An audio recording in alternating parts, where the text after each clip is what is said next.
Our top story at 5:30, after a hard-fought battle on both sides, the closest Bay Area political contest of 2022 all comes down to the luck of the draw. Good evening, I'm Ryan Yamamoto. And I'm Elizabeth Cook. As KPIX 5's John Ramos reports from Richmond, the two candidates vying for one city council seat became the unlikely stars of an unusual civics lesson.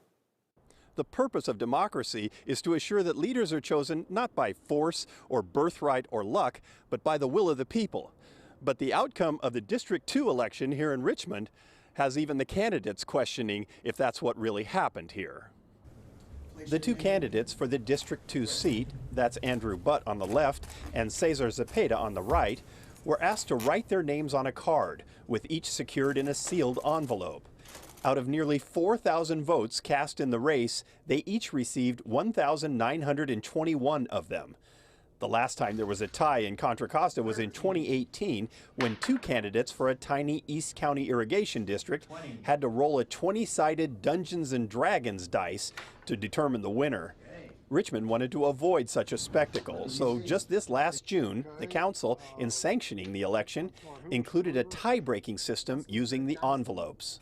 I don't think in a million years anyone who wrote that ordinance this past election cycle thought, oh, we're going to do this. And Mayor Butt. Yes. Ironically, the final vote cast in approving the tie-breaking system came from Mayor Tom Butt, the father of candidate Andrew Butt. The first draw didn't go quite as planned, I got two. Hey! as City Clerk Pamela Christian accidentally pulled both envelopes out of the bag. Candidate Butt suggested she throw them across the room and select one off the floor, but that received a terse rejection. We will go by bag. Okay. Then, after more furious shaking, an envelope was drawn, and the voters of Richmond found out who they had elected. The winner for District 2 is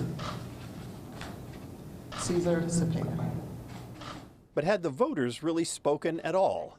Andrew Butt had his doubts. Like I said, I'm having some mixed emotions. You know, I think I'm just letting it settle in right now. It's a bizarre way to end many months of a lot of effort, and certainly the voters didn't decide. I would like to say, well, that's democracy in action.